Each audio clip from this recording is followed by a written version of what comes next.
جن لوگوں نے شرکت کی تھی جو سمجھتے تھے کہ یہ امریکہ نے بڑا غلط کیا ہے افغانستان میں آ کے، وہ لوگ ادھر بہت بڑی ایک غصہ آیا. ان کو تو نہیں آپ کنونس کر سکتے کہ اب یہ جہاد نہیں دہشت گردی ہے. 2002 کا الیکشن ہوتا ہے، اور اگر کسی کو شک تھا کہ یہ سارا جو پشتون علاقہ ہے یہ بڑا ناراض تھا کہ امریکہ جب افغانستان گیا، تو سارے 2002 کے اندر پشتون علاقے نے ایم ایم اے کو ووٹ دی، کیونکہ ایم ایم اے واحد پارٹی تھی جو کہہ رہی تھی کہ بہت برا ہوا. دوسرا خیر میں تھا، میری تو پارٹی چھوٹی سی تھی. ہم کہتے رہے اور یہ ایم ایم اے بھی کہتے رہے کہ یہ بڑا غلط کیا امریکہ نے، کیونکہ افغانستان کے لوگوں کو کلیکٹو پنشمنٹ دینے کی کیا ضرورت تھی. القاعدہ ایک گروپ تھا، لیکن ایک پورے قوم کو سزا دینا تو ایک بڑا ایک اس کے خلاف پاکستان کے اندر بھی بڑا عوام نے یہ پسند نہیں کیا، اور کافی غصہ تھا لوگوں میں، خاص طور پہ پشتون بیلٹ میں، کیونکہ وہ انہوں نے کنیکشن جو پشتون اس طرف ہے اور اس کا دوسری طرف قبائلی علاقے کا تو بارڈر ہی کوئی نہیں ہوتا تھا. ڈیورن لینڈ تو تھی کچھ نہیں، تو وہاں سے تو آمد و رفت رہتی تھی دونوں طرف. تو اس کا ایک ری ایکشن آیا، اور ری ایکشن عوام نے پشتونوں نے بتا دیا 2002 میں کہ وہ اس جنگ کے خلاف ہے. انہوں نے ایم ایم اے کو ووٹ دی، کیونکہ دونوں پارٹیز تو ڈرتی ہیں، بات ہی نہیں کرتی تھی امریکہ کے خلاف. یہ تو امریکہ کو اپنا وہ آقا مانتی ہیں، تو یہ تو بولی نہیں. تو جو بول رہی تھی پارٹی ایم ایم اے، ان کو قوم نے ووٹ دی، سارے پشتونوں نے. تو پتہ چل گیا کہ قوم کدھر کھڑی ہے. اب وہاں سے شروع ہوئی، جیسے جیسے ہم پڑھتے گئے امریکہ کی جنگ میں، وہ پھر وہاں دہشت گردی، اس کا ری ایکشن آتا گیا. انہوں نے پاکستان کے خلاف جو پھر پہلی دفعہ 2004-05 میں ہم نے ٹی ٹی پی کا نام سنا. یہاں تو کوئی ملیٹنٹ طالبان نہیں تھے. جو جنگ لڑی تھی، جو اس طرف مجاہدین اور طالبان نے انہوں نے لڑی تھی سوویٹس کے اگینسٹ، تو یہاں تو کوئی ملیٹنسی نہیں تھی. تو آہستہ آہستہ پاکستان میں یہ دہشت گردی اور ملیٹنسی بڑھتی گئی. اور مجھے افسوس سے کہنا پڑتا ہے کہ میری طرح کے لوگ جب کہتے تھے کہ یہ بڑا غلط ہو رہا ہے، پاکستان کو نقصان ہو رہا ہے، مجھے طالبان خان کہا گیا. میں جب وہ امریکنوں کی جو افغانستان میں وہ کر رہے تھے، اس کو بار بار میں کہتا گیا کہ کوئی ملٹری سلوشن نہیں ہے، کیونکہ افغانستان کی اگر آپ تاریخ آپ پڑھ لیں تو آپ کو پتہ چلے گا کہ وہ کسی باہر والے کو ایکسیپٹ کرتے ہی نہیں ہیں. تو ادھر بھی کہتے گئے، تو وہاں اینٹی امریکن کا اور ہر قسم کی باتیں کی گئی. لیکن جو لوگ اس علاقے کو جانتے تھے، سب کو پتا تھا کہ یہاں جتنا آپ ادھر پڑھیں گے، ادھر مشکلات ملک کے لیے بڑھتی جائیں گی. اب میں آتا ہوں کہ یہ پھر فاسٹ فارورڈ کر لیں. اچھا، اس سے پہلے میں کہوں گا ڈرون اٹیکس ہونے شروع ہو گئے، اور یہ 2006 سے ڈرون اٹیک 4 سے 5 سے آہستہ آہستہ بڑھتے گئے. ڈرون اٹیکس کیا ہوتا تھا کہ وہاں جا کے اٹیک کرتے تھے قبائلی علاقے میں، وہاں زیادہ تر بے قصور لوگ مارے جاتے تھے. وہ کیا بدلہ کس سے لیتے تھے؟ وہ آ کے پاکستان کی سیکورٹی فورسز، پولیس کے خلاف بدلہ لیتے تھے. تو اس لیے میں نے ایک بہت واحد پولیٹیکل پارٹی جس نے ڈرونز کے خلاف دھرنا کیا، ہم نے پوری کیمپین کی، وزیرستان مارچ کی دھرنوں کے خلاف، یہ ڈرون اٹیکس کے خلاف. باقی یہ پارٹیز چپ کر کے بیٹھی ہوئی تھی اور ڈرتے تھے. آپ کو پتہ ہے ان کے تو پیسے باہر پڑے ہوئے ہیں، تو وہ تو ڈرتے ہیں بولتے ہوئے. جب آپ کی دولت وہاں باہر پڑی ہو تو خوف آتا ہے ان سے. اس کے بعد کیا ہوا؟ ہماری گورنمنٹ آ گئی، پختونخوا میں گورنمنٹ آئی 2013 میں. ہماری پولیس بری طرح ان کی کیجولٹیز ہوئی تھی، وہ ڈیمورلائز تھی. ہم نے پولیس کے اوپر پوری ریفارمز کی گئیں. آئی جی درانی صاحب کو ہم نے یہاں سے لے کے گئے مرحوم، وہ آئے وہاں. ہم نے پولیس کو ریفارم کیا، پولیس کمانڈوز کی ٹریننگ کروائی، پہلی دفعہ پولیس کمانڈوز کو ڈیولپ کیا. اور ادھر سے پھر فائٹ بیک ہوئی، اور پختونخوا کی جو پولیس تھی وہ پھر کھڑی ہوئی اپنے پیر پہ. اور اتنی قربانیوں کے باوجود انہوں نے ان کے اینڈ میں دیکھیں کہ ساری قوم کھڑی ہوگی پختونخوا کی پولیس کے ساتھ، کیونکہ انہوں نے پھر قربانیاں دی اور روکا دہشت گردوں کو. لیکن اصل میں دہشت گردی لڑی جاتی ہے انٹیلیجنس ایجنسی سے، اور قوم کی سیکورٹی فورسز لڑتی ہے. اور قوم کی سیکورٹی فورسز نے اینڈ میں قربانیاں دی. پتہ نہیں 6000 ہمارے فوجی شہید ہو گئے، اور ٹوٹل پاکستان کی 80,000 پاکستانی اس جنگ میں ہلاک ہوئے. اب آ جائیں 2018 میں ہماری گورنمنٹ آ جاتی ہے. ہم فیسیلیٹیٹ کرتے ہیں افغان طالبان کے ساتھ بات چیت اور امریکن اور افغان طالبان کے بیچ میں بات چیت. ہم کوشش کرتے ہیں کیونکہ ہمارا انٹرسٹ تھا وہاں امن ہوگا تو پاکستان میں اس کا فائدہ ہوگا. کیونکہ اس وقت جو پچھلی افغان گورنمنٹ تھی وہ پرو پاکستان نہیں تھی, وہ پرو انڈیا تھی, اور وہ حکومت ہمیں کوئی ہیلپ نہیں ملتی تھی. جب یہاں پاکستان سے تین گروپس آپریٹ کر رہے تھے, افغانستان اٹیک کرتے تھے, تو وہ نہیں روکتے تھے. تو ہم نے پوری کوشش کی پہلے بات چیت کروائیں تاکہ امن ہو افغانستان میں. پھر ہم نے کوشش کی افغان گورنمنٹ کو اور طالبان کو اکٹھا بٹھانے کی, وہ ہم فیل ہو گئے, انہوں نے نہیں مانا. لیکن ہم نے کوشش کی, ہم نے دونوں اس گورنمنٹ سے بھی بات کر رہے تھے. میں گیا بھی کابل جب پریزیڈنٹ غنی تھے, تو صرف کوشش کی کہ ہم کسی طرح یہاں امن پیدا کریں.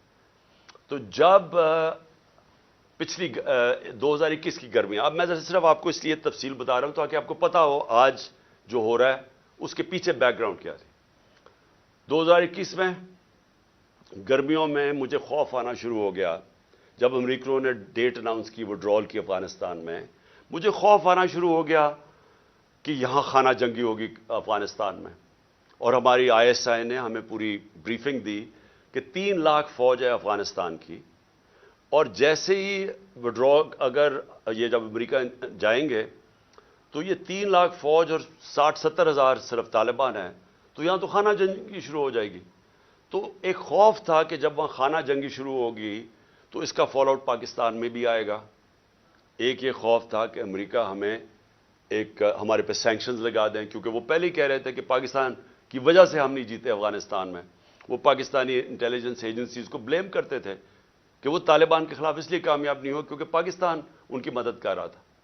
تو ڈر یہ تھا کہ ایک دفعہ سول وار شروع ہو گئی تو انہوں نے سارا ملبہ ہمارے پہ ڈال دینا.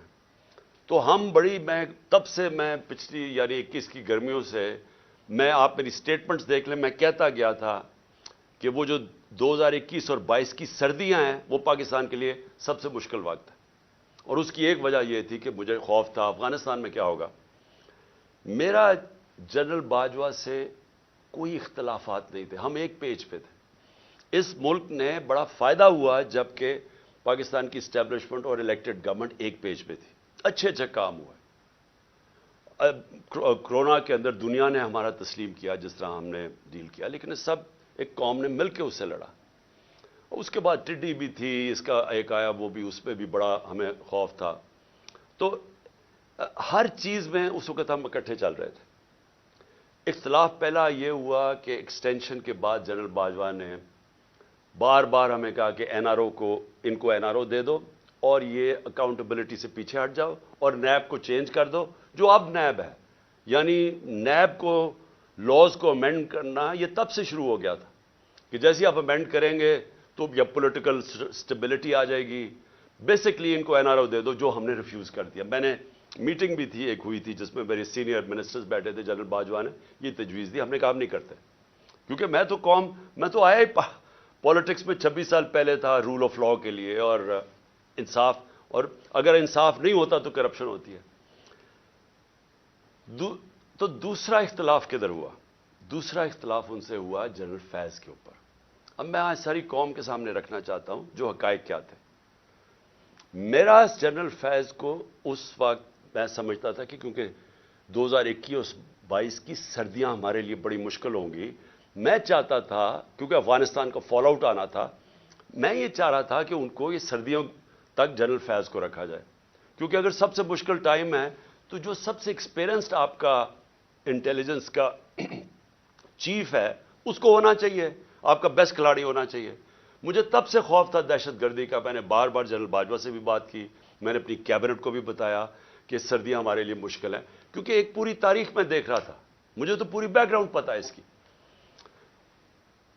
اللہ نے کرم کرنا تھا ایک طرح ہمارے اوپر بھی اور افغانستان کے لوگوں کے اوپر کہ وہ جو امریکن جو ٹرین کیا ہوا تھا افغان فوج اس نے ہتھیار ڈال دیے. پریزیڈنٹ غنی ملک سے چلا گیا افغانستان سے, ایک دم طالبان کی گورنمنٹ آ گئی, کوئی خانہ جنگی سے یہ سارا خطہ بچ گیا. اس نے آپ کو اندازہ نہیں کہ پاکستان کے اوپر کتنا فائدہ ہوا اس کا. اگر خدا نہ خواستہ خانہ جنگی شروع ہو جاتی ہمیں سب سے بڑا نقصان ہونا تھا. اللہ نے کرم کیا, افغانستان کے لوگوں پہ ہمیں بھی بچا لیا.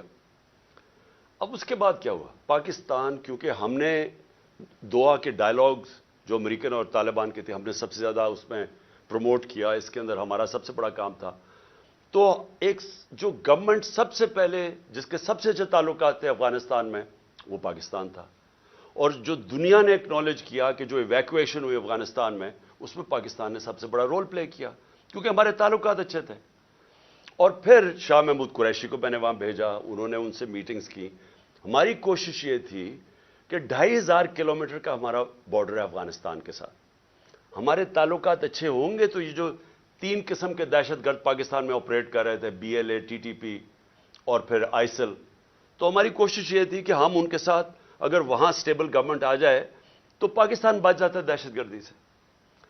OIC کی منسٹرز کی میٹنگ کروائی غالباً دسمبر میرے خیال میں 2021 میں. افغانستان کو ٹاپک رکھا, دنیا کو بتایا کہ افغانستان کی سٹیبلٹی ضروری ہے, جس پہ ایک ہم نے اپنی وجہ بتائی کہ پاکستان میں دہشت گردی کنٹرول کرنے کے لیے سٹیبل افغانستان ضروری ہے. کانفرنس کروائی. اس کے بعد کیا ہوا کہ اس کے بعد بدقسمتی سے رجیم چینج آ گئی اور ہماری گورنمنٹ کو ہٹایا گیا. جب ہماری گورنمنٹ کو ہٹایا گیا تو اس سے پہلے ہماری میٹنگ ہوئی. میں نے جنرل باجوہ اور ISI چیف تھے, اب مجھے یہ نہیں یاد کہ اس وقت جنرل فیض آ گئے تھے یا یہ جنرل ندیم تھے, لیکن جنرل باجوہ تھے, اور میں نے اور ہم نے بیٹھ کے گفتگو کی کہ اب جب اپنی افغانستان میں ایک پرو پاکستان گورنمنٹ ہے, یعنی اینٹی نہیں ہے, کیونکہ غنی ایڈمنسٹریشن تو پاکستان کے خلاف تھی, جب وہ آ گئی ہے تو ہمیں کوشش کرنا چاہیے. اب جب طالبان, انہوں نے بھی کہہ دیا کہ اب ہم ان کو واپس بھیجنے لگے ہیں.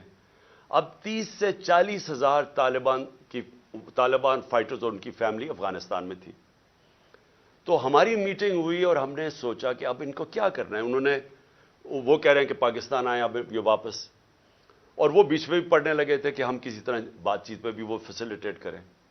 اب ڈسکشن یہ ہوئی, کیونکہ یہ جو سیکیورٹی ایشوز ہے وہ تو ہم بات کرتے تھے جنرل باجوہ اور ISI سے.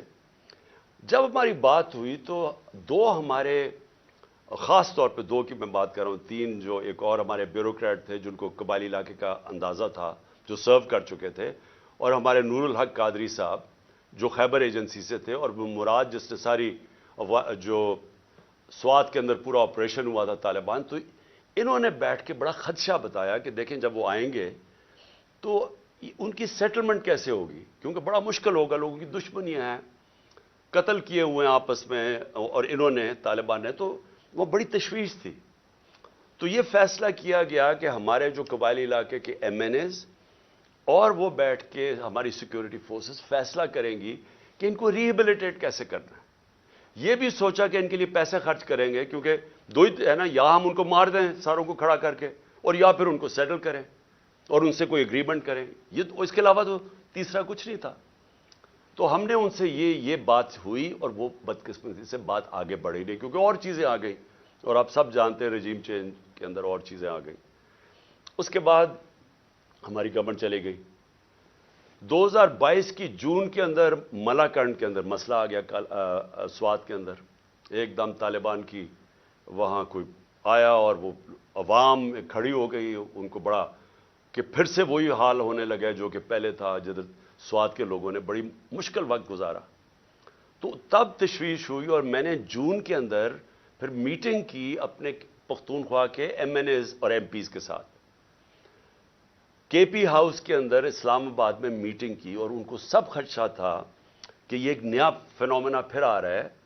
یہ جو طالبان آ رہے ہیں وہاں سوات کے اندر جو ہو رہا ہے, اور پھر لیٹرز لوگوں کو آنے شروع ہو گیا کہ پیسے کے, اور پھر ہمارا ایک MP تھا اس کو گولیاں لگیں وہاں دیر کے اندر. تو سب سے میٹنگ ہوئی اور ان کو خوف تھا کہ یہ ہو کیا رہا ہے. اور پھر ہم نے, کیونکہ ہماری گورنمنٹ تھی KP میں, ہم نے انہیں کہا کہ آپ بات کریں وہاں کے کور کمانڈر سے, اور کوئی اگریمنٹ کریں کہ یہ کیا ہو رہا ہے, یہ فینومینا کیا ہے, کیونکہ سمجھ نہیں آ رہی تھی. لیکن اس گورنمنٹ نے کوئی ان کو سمجھ نہیں تھی کرنا کیا ہے, نہ ہی ان کی کوئی توجہ تھی وہاں. انہوں نے جب جون میں وہاں سے خدشہ ہوا کہ یہ ہو رہا ہے، یہ کیا فینومین ہے، کیونکہ بارڈر تو گورنمنٹ کے ہاتھ میں نہیں ہے پختونخوا کے، تو ان کے اندر کوئی کسی کو نہ سمجھ تھی، نہ کسی کا انٹرسٹ تھا. عجیب عجیب سی ان کی مزاحیہ سٹیٹمنٹس آئیں اور وہ ایشو وہیں کا وہیں رہ گیا. اب یہ ایشو آہستہ آہستہ بڑھنا تھا، اور اب جدھر یہ پہنچ گیا ہے، مجھے اب ہوا کیا، جب پولیس پہ جب یہ اٹیک ہوا مسجد کے اندر، تو ابھی وہ لوگ، وہ بیچارے، جو میں پھر سے آج سب کے سامنے، ہم سب کو تکلیف ہے کہ جو جس طرح کی ہم نے وہ سینز دیکھے ہیں، اور جس طرح وہ پولیس والوں کے اوپر ایک غصہ اور ایک غم طاری ہوا تھا، وہ ہم نے دیکھا سب نے. تو سوال ابھی یہ پوچھا جائے کہ گورنر کے پی نے ابھی تو لوگوں قبروں میں دفن بھی نہیں کیا، ابھی تو لوگ تکلیف میں ہیں، ابھی تو انالیسس ہی نہیں ہوا کہ یہ ہوا کیا ہے. گورنر کے پی خط لکھ دیتا ہے کہ جی الیکشن کو ڈیلے کیا جائے، ملک صوبے کا صورتحال ٹھیک نہیں ہے. اب میرا یہ سوال ہے کہ جو لوگ یہ اب سمجھ رہے ہیں کہ یہ جو دہشت گردی بڑھائی جا رہی ہے، اور جو پہلے سے بھی یہ پی ٹی آئی کی گورنمنٹ کے خلاف ہے، اور یہ الیکشنز کو متاثر کر رہی ہے، اور یہ الیکشنز ڈیلے کرنے کے لیے، تو گورنر نے تو خط سے یہی اسی طرف لوگوں کو، جس کا نہیں بھی سوچ تھا وہ ادھر چلی گئی ہے. کیا یہ عقل ہے کہ جب تک آپ نے پوری طرح دیکھا ہی نہیں اور پتہ ہی نہیں آپ کو سیکیورٹی سچویشن کیا ہے، سیدھا بیٹھ کے کہہ دیا کہ الیکشن ڈیلے کرو؟ جو پرو گورنمنٹ کے تجزیہ نگار ہیں وہ بھی شروع ہو گئے کہ جی الیکشن ڈیلے کیا جائے. تو کچھ تو سوچ لیں کہ لوگوں کے اندر جدھر پہلے خدشات ہیں، ایک ٹرسٹ ڈیفیسٹ ہوا ہے کے پی کے اندر. پختونخوا کے لوگ کو اعتماد چلا گیا ہے کہ یہ دہشت گردی ہے کیا. ہم سب جانتے ہیں کہ پی ٹی ایم کے کیا نعرے ہیں، اور جب پہلے سے خدشے ہیں تو یہ گورنر سٹیٹمنٹ دے رہا ہے کہ جناب الیکشن ڈیلے کر دے. تو میرا سب سے بڑا سوال اب یہ ہے کہ آج میں اس گورنمنٹ اور ان کے لوگوں سے پوچھنا چاہتا ہوں کہ جو ہمیں ذمہ دار ٹھہرا رہے ہیں، میں یہ پوچھنا چاہتا ہوں کہ میں اس کا تو جواب دے سکتا ہوں جب ہم اقتدار میں تھے.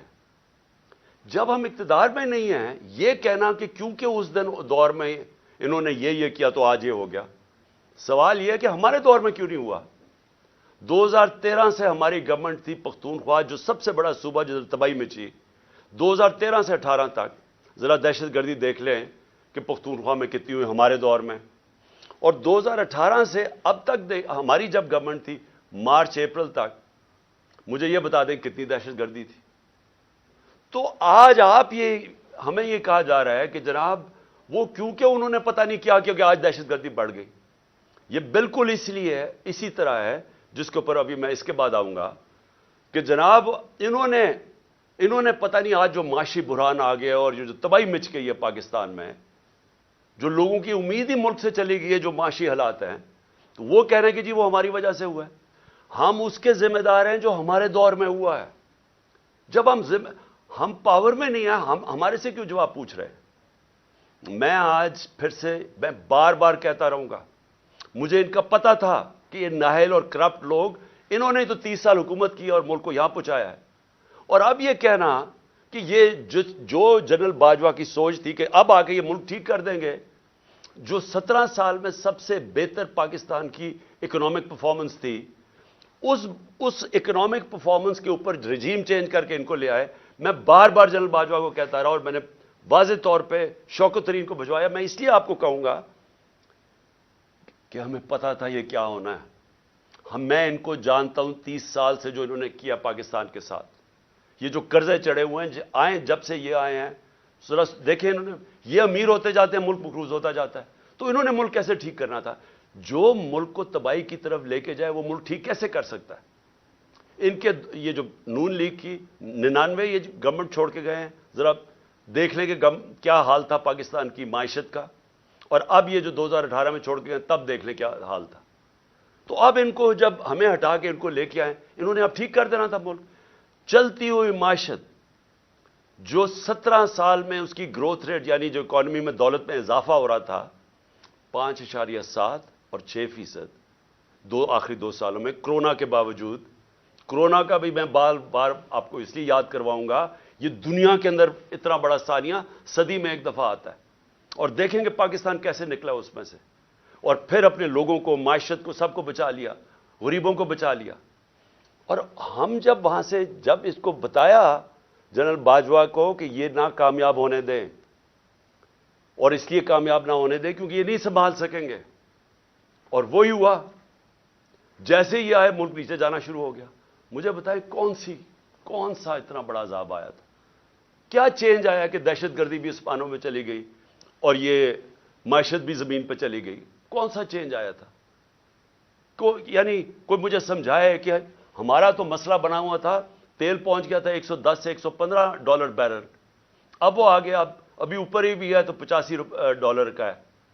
تو جب اصل تو مہنگائی تیل کی وجہ سے آتی ہے جو آپ امپورٹ کرتے ہیں، تو ہم نے تو جو انرجی کی قیمتیں وہ بھی اوپر گئیں، کموڈٹی سپر سائیکل جس کو کہتے ہیں اس کو بھی گزارا۔ 2.5 سال ہم IMF کے نیچے تھے، IMF کے پروگرام سے بھی گزرے۔ اس کے باوجود اگر ہم یہ پاکستان کی دولت میں اضافہ کر سکتے ہیں، انڈسٹری بھی گرو کر رہی تھی، کسان بھی خوش تھا، سروسز بھی اوپر جا رہی تھی، فیوچر ٹیکنالوجی اس میں گروتھ آ گئی تھی، ہمارے ٹیکس کلیکشن بڑھ گئے تھے، ہمارے record tax collection, overseas Pakistani کو اعتماد تھا ہمارے پہ، وہ ریمیٹنسز ریکارڈ بھیج رہے تھے $31 ارب کی، تو یہ آتے ساتھ ہی آج نیچے کیسے پہنچ گئے؟ یہ ہونا ہی تھا۔ اور میں آپ کو صرف یہ بتانا چاہتا ہوں کہ آج ہم کدھر جا رہے ہیں۔ میرے سے وہ چیزیں پوچھے جب میں اقتدار میں تھا، اگر یہ نہ ہٹاتے پھر ہم ذمہ دار تھے۔ اگر یہ نہ سازش کر کے، یہ جو شہباز شریف اب بولتا پھرتا ہے، کیوں آپ نے سازش کی تھی کہ اگر آپ کو اتنا خوف تھا، ہماری تیاری نہیں تھی، ملک کے حالات بہت برے تھے، ہمیں رہنے دیتے۔ 1 سال، 1.25 سال، 1.5 سال رہ گیا تھا، ہم ذمہ دار تھے۔ پھر ہم اس کے ذمہ دار کیسے ہو جو آپ آ کے ملک کا بیڑا غرق کر کے رکھ دیا ہے، ہر طرح ملک نیچے لے گئے ہیں۔ مجھے یہ ذرا یہ سمجھائیں کہ 90 روپیہ گرا ہے ڈالر کے مقابلے میں، 90 روپے، کیا اس کے ہم ذمہ دار ہیں؟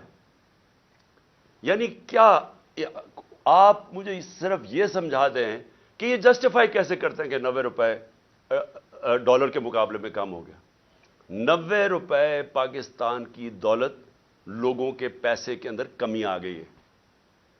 یعنی جب آپ ڈالر اوپر جاتا ہے تو آپ کے روپے کی جب قیمت نیچے جاتی ہے تو آپ کی خریدار کی قیمت نیچے چلی جاتی ہے، اس سے جو چیز آپ باہر سے امپورٹ کرتے ہیں وہ سب مہنگی ہو جاتی ہیں۔ اور اس کا جب اثر آئے گا، جب 90 روپے آپ گراتے ہیں، آپ گرتا ہے آپ کی نااہلی کی وجہ سے، اس کا اب اثر کدھر آ رہا ہے؟ ہر شعبے پہ اس کا اثر آ رہا ہے۔ سب سے پہلے مہنگائی، آج لوگوں کا سب سے بڑا مسئلہ مہنگائی بن چکا ہے۔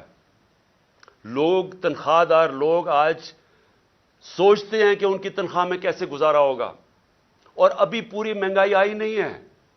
ابھی تو اثر، یہ جو آخری 35 روپے گرے ہیں، ابھی اس کا اثر نہیں آیا۔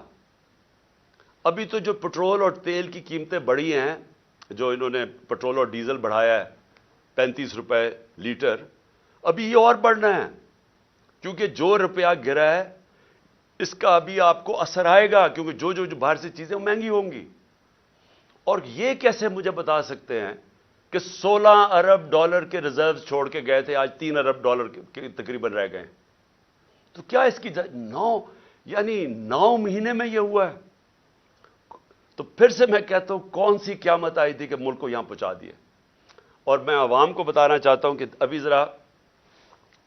ابھی جو مہنگائی ہے ہمارے دور میں، جو کہ عوام کو، لوگوں کو افیکٹ کرتی ہے، اسے کہتے ہیں سینسٹیو پرائس انڈیکس۔ کھانے پینے کی چیزیں جو گھروں میں، آپ کی کچن میں، آپ کو جو عام لوگ، جو سفید پوش، جو تنخواہ دار، جس کو لوور مڈل کلاس کہتے ہیں، جو مزدور ہیں، ان کو سب سے زیادہ افیکٹ کرتی ہے، جس کو کہتے ہیں SPI، سینسٹیو پرائس انڈیکس۔ ہمارے دور میں 16% تھی، آج وہ پہنچ گئی ہے تقریباً 40%، اور یہاں رکنے نہیں لگی، کیونکہ ابھی اس کا پورا اثر آیا نہیں ہے جو روپیہ ہمارا اتنی تیزی سے گرا ہے۔ اس کا مطلب چیزیں جب اور مہنگی ہوتی جائیں گی، یہ لوگوں کے لیے اور